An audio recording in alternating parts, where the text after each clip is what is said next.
Hey, what's up guys? This is Connery from Out of Work Outdoors, and this is another lure review from our channel. And today we are reviewing the Shimano Orca in the 7.5 inch. This is the larger size, and a 3.1 ounce lure. And I've had it for about 2 weeks. I've taken it out a couple times, but I think I've missed the big striper runs, and I haven't managed to catch a big striper on it. I'm pretty sure if it was a smaller lure, I think they offer it also in the 5.5 or the 6.5. I think I would have had a better chance using that smaller one, but you know that was kind of a big go home type of day or week for us. So I ordered this one in, and I just wanted to share with you guys what I found about it and some interesting things about it. I haven't watched any of the Shimano official videos, so I don't know exactly what is so good about this yet. So I'll basically, because I would just wanted to go in blind and see what this lure is all about.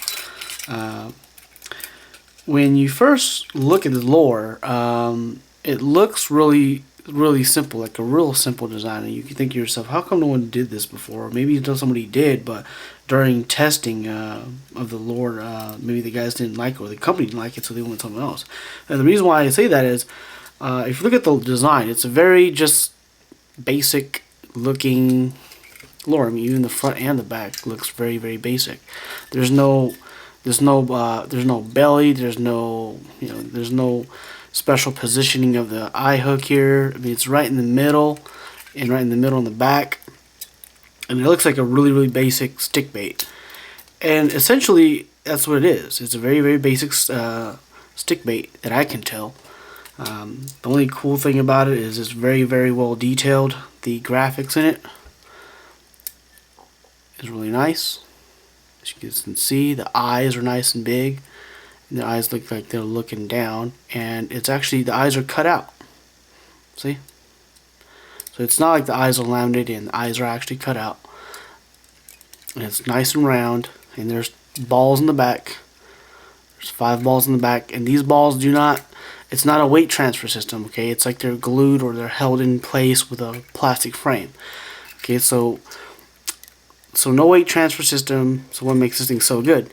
Well, it is a through-wire design, so that's one good thing. And from my reading of Shimano's description right before I bought this, it is designed for big game. Tuna, I mean, you name it, the big ocean game, big game stuff that'll hit topwater. Well, at first I've always wanted to buy one of these, but never had the chance to actually buy one. Well, just never actually bought one because I didn't know if it was going to work on stripers or not. And then one of my buddies bought it, and he actually hooked up on striper, and it hooked up, you know, one after another every time he went out. So I just said, well, let's give it a try. And maybe some of the viewers out there who are on the fence might want to know about it. So I bought one. I bought off of eBay for $28, shipped to my door. You can also go to Tackle Direct, they have it too. But immediately when you first get it, if you noticed already, these hooks are massive. These are some massive hooks. And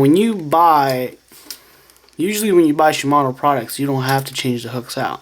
And this is another good example of that. And that's probably why the prices are so much. These are massive hooks. The rings here are massive. The wire frame in here is massive. Okay? The construction of the lure, I would say it's about average.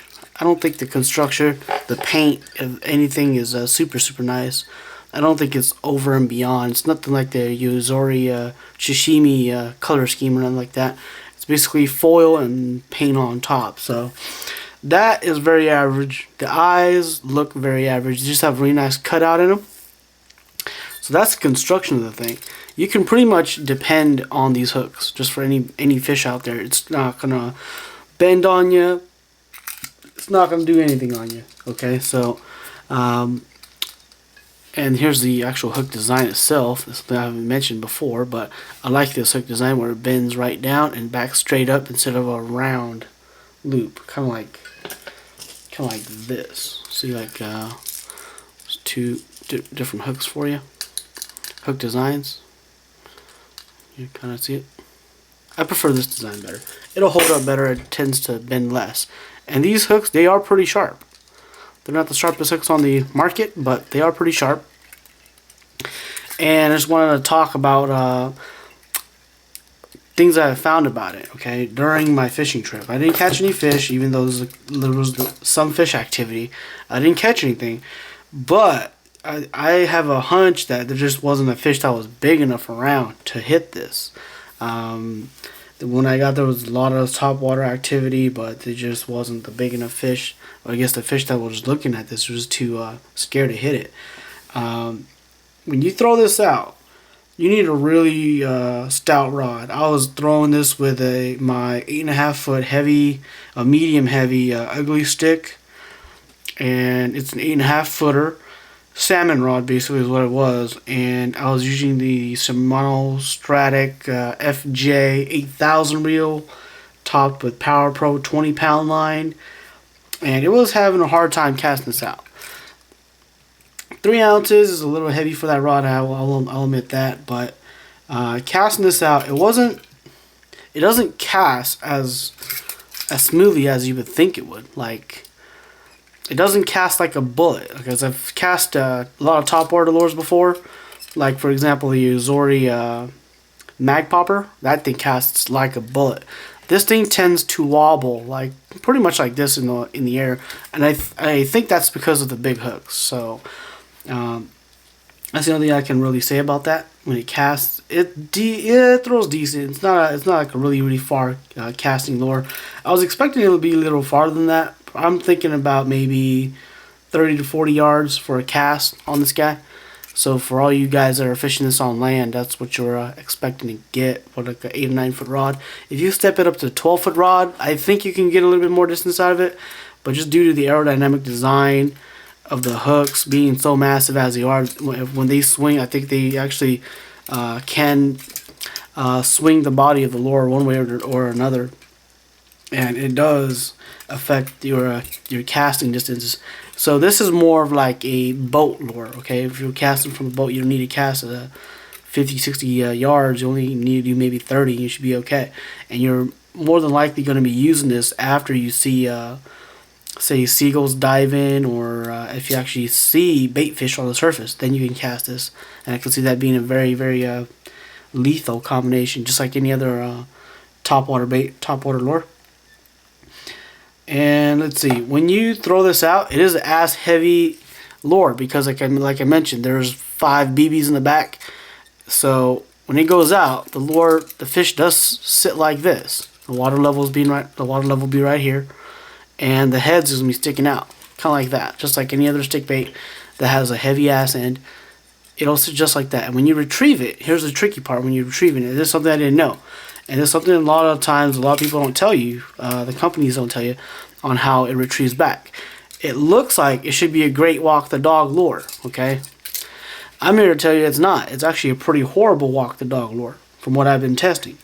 And why I say that is, when you're retrieving it back, if your rod tip, you hold the rod tip up and you're doing this type of action, that's the only time you can actually get this guy to do a walk the dog, okay?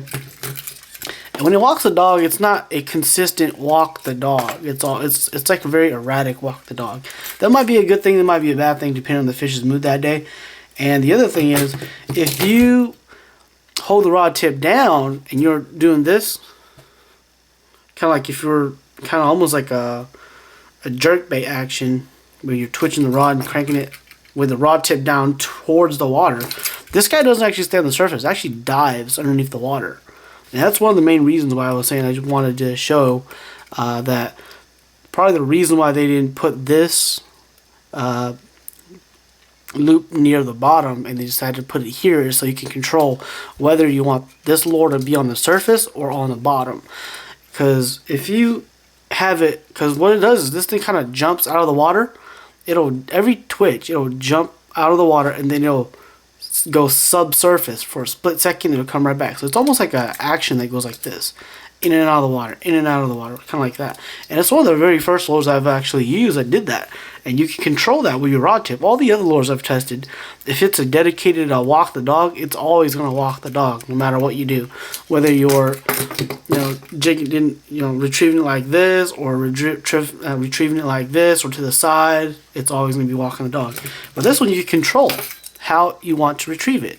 So that to me is actually pretty interesting, because I know the more tricks in my bag, the more successful I'm going to be.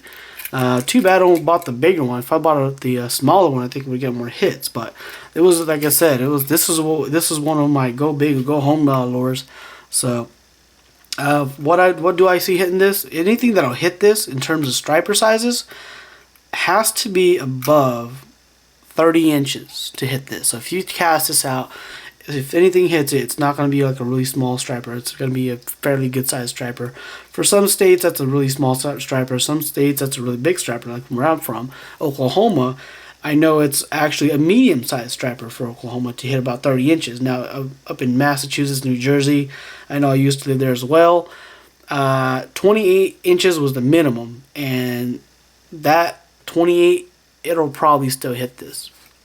But this is a big lure. This is a pretty big lure. This is going to also attract all your big blues and things like that. And in terms of, let's say, construction or the paint, it's not that good. There's not a lot of clear coat on it, okay? So if you get hit by a bluefish or anything with teeth, it's going to scratch. It's going to scratch it pretty bad. If you look at it really, really close, just right here, this is just the hooks, kind of just, scratching on it. And it's already gotten all these dents and scratches on it already. And that's probably just from me casting out and retrieving it back in. So that's the construction on it, and the weight, like I already said, is about 3.1 ounces. It is a floating. This is in the blue sardine color, and they offer it, I believe, in 5 different colors. But this is the one that looked the most natural to me, so that's the one I picked up. They also have some ones that are just really, really just basically all the reflective foil that's on the inside, almost no color. They have a yellow, blue one, and then just a all white one. And I can see this lure being pretty deadly just because you can fish in many ways. Like if you were, say, if the fish were just not as active, you can always fish where it dives into the water, and that's something that a lot of lures do not do. You can fish it subsurface if you want to. You can fish on top of the water if you want to. So that's almost like 2 lures in one. All right, so that's the big plus for this guy. And if you do get a hook up on the fish, these hooks will not bend. I pretty much will guarantee you on that. These are some pretty massive hooks. If you take a look at them, comparing the hooks to the lure, those are pretty big hooks. Usually for a lure this size, you're used to seeing hooks just maybe slightly bigger than these. This is the Bomber Badonkadonk, to be reviewed as well. But it's like the hooks are just a little bit bigger than that usually in most of the case. But Shimano did not disappoint when it went to these hooks. These are massive hooks, and they're designed. I think this lure was probably going to be designed for line that's 40 to 70, 80 pound tests. Okay, so this lure can definitely handle anything that'll hit it. Like no questions about it. Just the whole hook is very impressive, so you already know it can handle just about anything out there. It might even do some sharks, well, smaller sharks. But yeah, that's my review on the Shimano Orca, and just to give you guys some last close-up shots of it. That's what you're gonna get when you buy one. There you go. Like I said, this is the 7.5 inch. They do offer one that's slightly smaller. I think it's an inch smaller or so. And they're all priced above 20 bucks. And what you get for your money is a lure that can be fished topwater and subsurface. And it likes to dive. It likes to dive, and then it'll come right back up head first. It always goes head first, comes right back up just like that. So that's my review on this lure. And in the future, if I get some luck with some big fish, we will flash in annotations to the footage of that, and maybe this is informative to some of you guys. Maybe it's not. Maybe. Let me know what you think in the comments below.